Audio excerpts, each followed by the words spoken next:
fellow Americans. We don't have a final declaration of victory yet, but the numbers tell us it's clear. Tell us a clear and convincing story. We're going to win this race. Just look at what has happened since yesterday. 24 hours, we were behind in Georgia. Now we're ahead, and we're going to win that state. 24 hours ago, we were behind in Pennsylvania, and we are going to win Pennsylvania.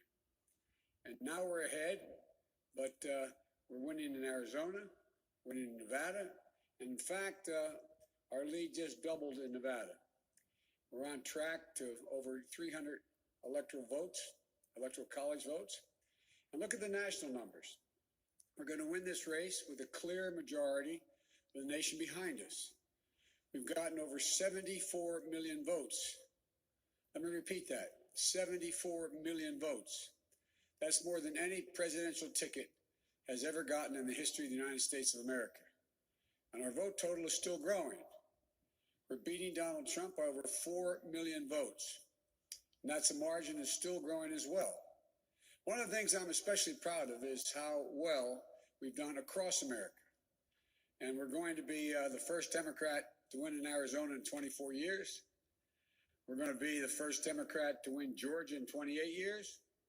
And we've rebuilt the blue wall in the middle of the country that crumbled just 4 years ago. Pennsylvania, Michigan, Wisconsin, the heartland of this nation. I know watching these vote tallies on TV moves very slow, and as slow as it goes, it can be numbing. But never forget, the tallies aren't just numbers. They represent votes and voters, men and women who exercise their fundamental right to have their voice heard. And what's becoming clear each hour is that record number of Americans of all races, faiths, religions chose change over more of the same. They've given us a mandate for action on COVID, the economy, climate change, systemic racism. They made it clear they want the country to come together, not continue to pull apart. The people spoke, more than 74 million Americans, and they spoke loudly for our ticket. But while we're waiting for the final results, I want people to know we're not waiting to get the work done and start the process. Yesterday, Senator Harris and I held meetings with groups of experts on public health and the economic crisis this country is facing.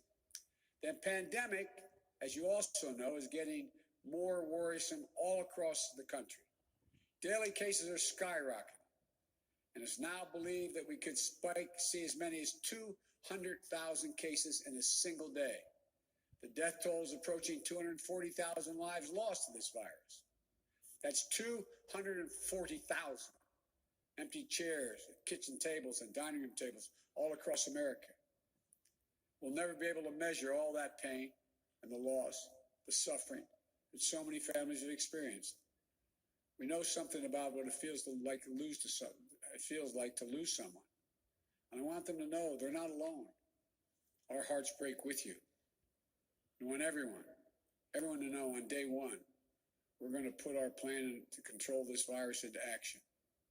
We can't save any of the lives lost, any of those who've been lost, but we can save a lot of lives in the months ahead. Senator Harris and I also heard yesterday about how this recovery is slowing because of the failure to get the pandemic under control. More than 20 million people are on unemployment. Millions are worried about making rent and putting food on the table. Our economic plan will put a focus on a path to a strong recovery. Look, we both know tensions are high. They can be high after a tough election, one like we've had. But we need to remember, we have to remain calm, patient, let the process work out as we count all the votes. You know, we're proving again what we've proved for 244 years in this country. Democracy works. Your vote will be counted. I don't care how hard people try to stop it. I will not let it happen. The people will be heard. Our journey is toward a more perfect union and it keeps moving on. In America, we hold strong views. We have strong disagreements, and that's okay. Strong disagreements are inevitable in a democracy, and strong disagreements are healthy. They're a sign of a vigorous debate, of deeply held views. We have to remember the purpose of our politics isn't total, unrelenting, unending warfare. No, the purpose of our politics, the work of the nation, isn't to fan the flames of conflict, but to solve problems, to guarantee justice, to give everybody a fair shot, and to improve the lives of our people. We may be opponents, but we're not enemies. We're Americans. No matter who you voted for, I'm certain of one thing. The vast majority of almost 150 million Americans who voted, they want to get the vitriol out of our politics. We're certainly not going to agree on a lot of issues, but at least we can agree to be civil with one another. We have to put the anger and the demonization behind us. It's time for us to come together as a nation to heal. It's not going to be easy. We have to try. My responsibility as president will be to represent the whole nation. And I want you to know that I'll work as hard for those who voted against me as those who voted for me. That's the job. That's the job. It's called the duty of care for all Americans. We have serious problems to deal with, from COVID to the economy to racial justice and climate change. We don't have any more time to waste on partisan warfare. You know, and more than that, we have such an incredible opportunity to build the future we want for our kids and our grandkids.